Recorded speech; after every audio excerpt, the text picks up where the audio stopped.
โดยมันแหละมันค่อยนี่แหละที่ว่าถือกับเจ้าไปขายอยู่พม่าช่วงนั้นช่วงที่เป็นข่าวนะตอนนั้นก็บ่ได้คิดว่าตัวเองสิได้รอดกลับมาเพราะว่าคิดทุกทางแล้วนะคิดทุกทางแล้วแบบบ่มีใครช่วยได้นะก็เลยทำใจว่าน่าจะบ่ได้กลับมาแล้วแต่ก็ได้กลับมาแบบยังมีปาฏิหาริย์นะก็ได้กลับมาตอนนี้ก็อยู่บ้านแล้วกลับมาได้ช่วงนึงแล้วเจ้าช่วงตรุษจีนกลับมาช่วงตรุษจีนเนี่ยแหละกลับมาโอ้ยแมง กลับมาช่วงตรุษจีนแล้วก็ไปเฮ็ดเวียกอยู่สามเหลี่ยมแล้วก็ถึงกลับมาบ้านช่วงนี้นี่แหละส่วนนางที่มันเอาค่อยไปขายมันใช้ชีวิตแบบสุขสบายมันไปหลอกตัวผู้นี้ผู้นั้นไปหลอกโกงเงินผู้นี้ผู้นั้นไปหลอกแบบปลอมแปลงเอกสารล่าสุดฮู้บ่พวกเจ้าล่าสุดนางเอารถของเจ้าของน้ำหอมที่ค่อยรีวิวให้นะเอารถของเอื้อยเพิ่นไปปลอมแปลงเอกสารแล้วก็ไปขายต่อให้คนอื่นแล้วบัดนี้เจ้าของรถเป็นจับได้เนาะก็แบบตามหานางแล้วบัดนี้คนที่ซื้อรถต่อจากนางนะตั้งค่าหัว100 ล้านเพื่อนำจับนางพวกเจ้าว่าคือคอยบอกที่คนแบบมันเฮ็ดซัวแบบไปสารพัดนะจนทุกมื้อนี่นะเวลานางกลับมาบ้านนะลบลี่บ่ให้ไทยบ้านเห็นแต่ไทยบ้านเขาก็เห็นเวลานางสิมัดคอมัดแขนนางก็บ่ได้ให้ไผฮู้คือครอบครัวมันเฮ็ดเป็นทีมหั่นนะเข้าใจบ่บ่กล้าให้ไผฮู้ว่าอยู่บ่ไหนย่านเขารายงานตัวนะคนชั่วแบบนี้นะชั่วจนบ่กล้าสิย่างแบบเชิดหน้าไปทางใดนะไปทางใดก็เป็นหนี้เป็นสินไปทางใดก็ติงไปกดไปโกงเขาหมดนะเป็นหยังมันคือจับยากแท้เป็นหยังมันคือบ่มีตำรวจสนใจในแบบนี้นะมันคือบ่มีตำรวจมาสนใจในเรื่องแบบนี้และไอ้ที่แบบประชาชนที่มันบ่มีทางสู้นะเป็นหยังคือจับได้จับดีเป็นหยังคือเล่นงานได้เล่นงานดีและเป็นอย่างคนที่มันไปโกงเขาหมดประเทศหมดบ้านหมดเมืองมันไปหลอกขายเขามันไปฆ่ามันไปเฮ็ดซัวกับคนอื่นนี่นะมันคือเอายากแท้หรือว่าตำรวจบ่สนใจเลยบ่เรื่องแบบนี้นะบ่สนใจเลยบ่คนผู้เดียวเฮ็ดให้เดือดร้อนทั้งประเทศนะบ่สนใจเลยบ่หรือว่าแพ้ความงามหรือว่าแพ้ความสตอของนางหรือว่าแพ้ความปากหวานของนางก็ตอนที่ค่อยเป็นข่าวข่าวบักดัง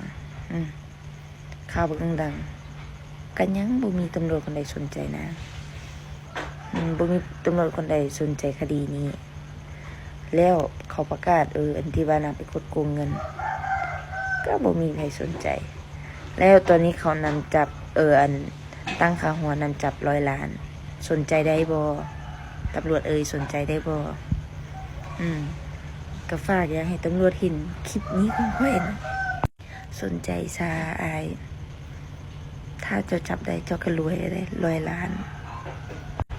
บ้านนางอยู่หนองเค็งบ้านนางอยู่หนองเค็งไสธานีจับซาอายไปหาพ่อแม่มันซาพ่อแม่มันก็อยู่บ้านอยู่พ่อแม่มันก็อยู่บ้านนั่นอายยังก็อยู่บ้านนั่นเจ้าไปสอบสวนรถไปแบบว่านำครอบครัวเขารถว่าให้ลูกเจ้ากลับมาบอกว่าลูกเจ้าสิอยู่ไสเฮ็ดแน่แต่ก็ได้ที่ค่อยเองก็บ่ฮู้เรื่องกฎหมายเนาะเอาที่กฎหมายมันเฮ็ดได้นะเฮ็ดซะมันเดือดร้อนคนอื่นบางเทื่อมื้อใดมื้อนึงมันสิตกมาเป็นลูกหลานของเจ้าอีกแด้มันสิมาตัวลูกหลานเจ้าอีกแด้ล่าสุดนางก็คือค่อยก็ฟังข่าวนางมาแบบเป็นส่วนเลยคือค่อยว่าค่อยปล่อยแต่ก็บ่ได้เต็มร้อยนะมันก็ยังแค้นอยู่นั้นล่าสุดก็คือมีคนส่งมาบอกว่านางไปมาเลเซียแต่ครอบครัวนางอยู่บ้านเลยแต่ครอบครัวนางอยู่เวียงบ้านหนองเค็งเมืองไสธานีฝากให้ฮู้เด้บ่ให้ฮู้ขอให้เจ้ามาเห็นคลิปนี้จำพวกหน้าที่ขอโทษเจ้าหน้าที่ทั้งหลายค คือค่อยตอนที่ว่ามันเกิดเรื่องนะค่อยกลับมานะบ่แม่นว่าบ่อยากเอาผิดแต่ว่ากำลังของค่อยมันบ่มีคือค่อยบ่มีเงินในการที่ว่าสิตามหานั้นแต่ตอนนี้มันมีคนที่เขาเจ้าถือนางเฮ็ดซัวนำเนาะตั้งค่าหัว100 ล้านแล้วหวังว่าสิมีคนจับได้ล้างนางออกไปจากประเทศคือแบบล้างคอลเซ็นเตอร์นะนางเองก็บ่ได้ตั้งจากคอลเซ็นเตอร์หนักกว่าคอลเซ็นเตอร์อีกได้หนักอีหลีอันตอนที่เอาค่อยไปขายก็มีตำรวจได้อยู่เบื้องหลัง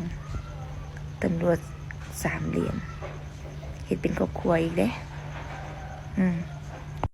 ย้อนมันมีตำรวจอยู่เบื้องหลังนี่แหละค่อยจึงบ่เว้าแต่ดนเป็นหยังว่าค่อยจึงมิดตอนนั้นน่ะเป็นหยังว่าค่อยออกมาเล่าเรื่องตอนที่ค่อย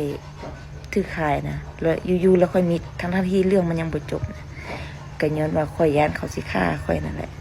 ย่างเขาสิฆ่าค่อยปิดปากนะเข้าใจบ่แล้วตำรวจอยู่3 เหลี่ยมค่อยเองก็อยู่3 เหลี่ยมนั่นแหละคือเหตุผลที่ค่อยจึงมิดเข้าใจบ่พวกเจ้าแล้วตอนนั้นที่บ้านมีคนมาคอมเมนต์บักหลายแต่ว่าเป็นหยังคือบ่เว้าเป็นหยังคือบ่อันนั้นให้จบอ่ะนะเขาอยากฟังเขาอยากฮู้นะเป็นหยังคือบ่เว้าให้จบแล้วบัดนั้นก็มันมีคนมาแล้วก็มิดไปโซนนึงแล้วก็มีคนมาจี้ค่อยอีกมาจี้เรื่องปมตัวนี้แหละค่อยว่าเรื่องการที่มันคือใครประมาณนะเขาบ่อยากเว้าแล้วเขาบ่อยากเว้าคือค่อยก็มีเหตุผลของค่อยนะแต่ชาวเน็ตชาวเน็ตก็บ่ได้เข้าใจนำค่อยเนาะคือค่อยก็บ่กล้าเว้าแม่นบ่ล่ะแต่ตอนนี้ค่อยอยู่บ้านอยู่เมืองตัวเองแล้วค่อยกล้าที่สิเว้าแล้วค่อยก็ละเอื้อมละอายกับสิ่งที่นางเฮ็ดกับคนอื่นน่ะละเอื้อมละอางล่ะขี้เดียดพอละขอออกมาว่าอีกเสียงหนึ่งซะคนก็เข้าไปเซนางมากันเลยนั่นแหละพ่อเจ้าตามนี้แหละ ถ้าผู้ใดอยากได้เงินก็